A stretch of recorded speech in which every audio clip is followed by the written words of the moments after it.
teks asli Alkitab itu seperti ini. Ini perjanjian lama, ditulis di dalam bahasa Ibrani, aksara atau huruf Ibrani. Seperti inilah. Ini dibaca dari kanan ke kiri.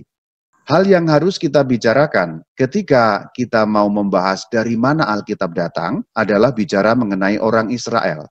Cikal bakalnya berawal dari Abraham. Abraham hidup 2000 tahun sebelum Tuhan Yesus, jadi 4000 tahun sebelum kita.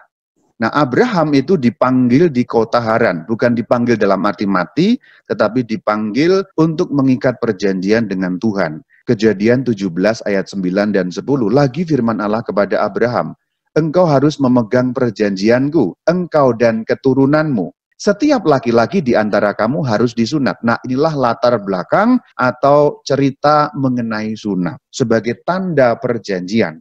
Kemudian kita tahulah ceritanya. Abraham akhirnya toh punya anak meskipun sudah tua. Diceritakan dalam kitab Bereshit atau kitab Kejadian 21 ayat 3. Nah, kemudian disunat artinya apa? Dimasukkan dalam perjanjian dengan Allah. Berarti perjanjian dengan Abraham kemudian juga diikat dengan Yitzhak.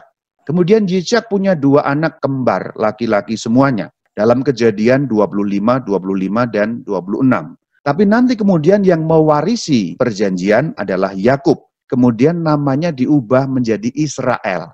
Jadi Israel sebenarnya adalah nama orang. Maka kita lihat bahwa kepada Yakub pun juga diikat perjanjian. Jadi perjanjian kepada keturunan. Namun tidak berhenti pada Yakub. Jadi kata kunci adalah engkau dan keturunanmu. Maka dalam Alkitab sering ada istilah Allah Abraham, Allah Ishak, dan Allah Yakub. Atau Allah Israel. Berarti menunjuk pada Allah yang sama. Kemudian Israel itu memiliki 12 anak. Akhirnya 70 orang pindah ke Mesir mereka. Menjadi bangsa akhirnya. Yang awalnya 1, 12, 70, lalu tidak terbilang jumlahnya.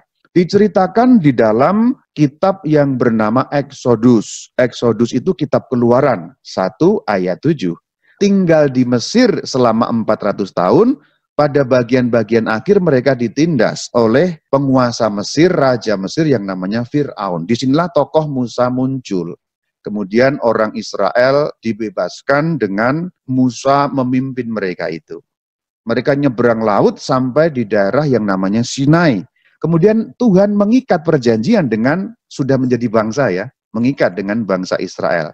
Diceritakan dalam kitab Exodus atau Keluaran 19 ayat 5, itu ayatnya. Nah, kemudian Musa diperintah oleh Tuhan untuk menulis cerita yang sudah dialami bangsa itu dalam Keluaran 17. Pendek kata setelah orang Israel itu masuk ke tanah Kanaan, yaitu tanah yang dijanjikan, kemudian ada banyak nabi-nabi. Nabi-nabi itu gunanya menyampaikan firman Tuhan, menyampaikan nubuat. Para nabi pun diperintahkan untuk menulis kitab, contohnya Nabi Yesaya. Maka sekarang pergilah, tulislah di suatu kitab. Ini Nabi Yesaya diperintah untuk nulis kitab, maka Nabi Yesaya menulis kitab yang kita warisi sekarang sebagai kitab Nabi Yesaya.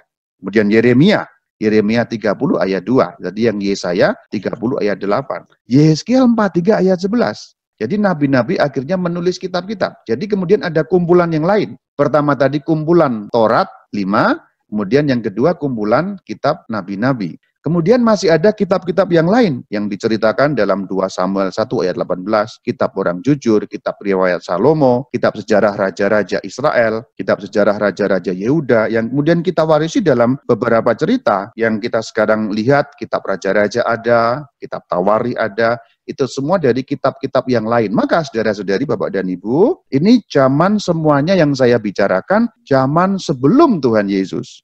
Berarti belum ada Tuhan Yesus, belum ada para rasul, belum ada iman Kristen. Yang ada baru agama Yahudi. Nah, dari Musa terbentuk Taurat, dari nabi-nabi, kumpulan nabi-nabi, lalu tulisan-tulisan yang lain. Perjanjian lama terbentuknya begitu. Ini teks asli perjanjian lama. Ditulis di dalam bahasa Ibrani, aksara atau huruf Ibrani. Seperti inilah. Ini dibaca dari kanan ke kiri.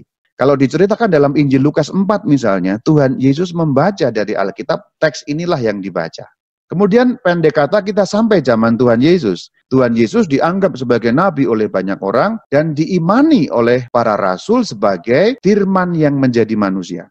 Karena iman kepada Tuhan Yesus, maka ada kitab-kitab tentang Yesus.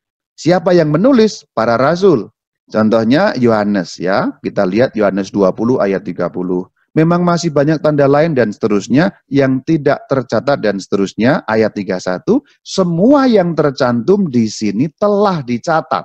Dicatat artinya ditulis di dalam bentuk kitab yang kemudian kita warisi sekarang sebagai kitab Injil Yohanes. Kemudian murid-muridnya para rasul, contohnya Lukas dan Markus juga menulis. Tulisan mengenai Tuhan Yesus kita kenal sebagai Injil. Nanti yang menceritakan mengenai para rasul lain lagi, namanya kitab kisah para rasul. Itu yang menulis Lukas. Para rasul juga menulis surat-surat. Contoh, surat 2 Petrus. Contoh yang lain dari Rasul Paulus. Perjanjian baru ditulis dalam bahasa apa? Dalam bahasa Yunani. Ini teksnya, aslinya. Jadi Rasul Petrus, Rasul Paulus, Rasul Yohanes, dan semua rasul tadi yang menulis kitab, mereka menulis dalam tulisan seperti ini. Bahasa Yunani, tulisannya juga tulisan Yunani. Kalau ini dibaca dari kiri ke kanan, seperti tulisan Latin. Jadi Alkitab kita tersusun dari dua bagian besar, Perjanjian Lama dan Perjanjian Baru. Dan tadi itu sejarahnya. Taurat itu ditulis oleh Musa, kemudian kitab nabi-nabi ditulis oleh nabi-nabi jauh sebelum agama Kristen. Kemudian setelah zaman Tuhan Yesus naik ke surga, rasul-rasulnya baru menulis kitab-kitab. 4 kitab yang menceritakan tentang Tuhan Yesus namanya Injil, lalu yang menceritakan murid-muridnya yang disebut para rasul, disebut kisah para rasul. Di samping itu, mereka juga mengirimi jemaat dengan surat-surat. Kitab-kitab ini dibendel dalam satu buku oleh Gereja Katolik, diresmikan sebagai kitab sucinya Gereja Katolik.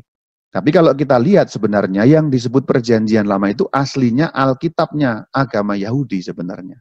Kalau yang Alkitab agama Kristen sebenarnya bagian Perjanjian Baru. Namun kenapa Gereja Katolik menganggap bahwa Perjanjian Lama penting? Karena di sana diceritakan nubuat-nubuat tentang Yesus Kristus. Itu nilai pentingnya. Maka dua-duanya dibendel, dijadikan satu yang kita sebutnya sekarang Alkitab Katolik. Ini sejarah singkatnya begitu. Dan terakhir saya menutup dengan gambar mengenai sebelah kiri Perjanjian Lama, sebelah kanan Perjanjian Baru dengan teks aslinya. Vatikan punya semuanya, salinan-salinan kuno mengenai teks asli Alkitab Perjanjian Lama dan Perjanjian Baru. Teks asli Alkitab kita dua bahasa. Perjanjian Lama pakai bahasa Ibrani yang sebelah kiri itu, Perjanjian Baru pakai bahasa Yunani yang ada di sebelah kanan. Itulah teks aslinya. Apakah teks asli ini juga boleh dimiliki? Boleh. Kita bisa selalu mengakses teks aslinya. Kalau suatu kali Anda ketemu dengan orang yang tanya teks aslinya Alkitabmu itu apa, bisa tunjukkan ini loh bahasanya. Ini bahasa yang dipakai Musa zaman dulu. Nah gitu.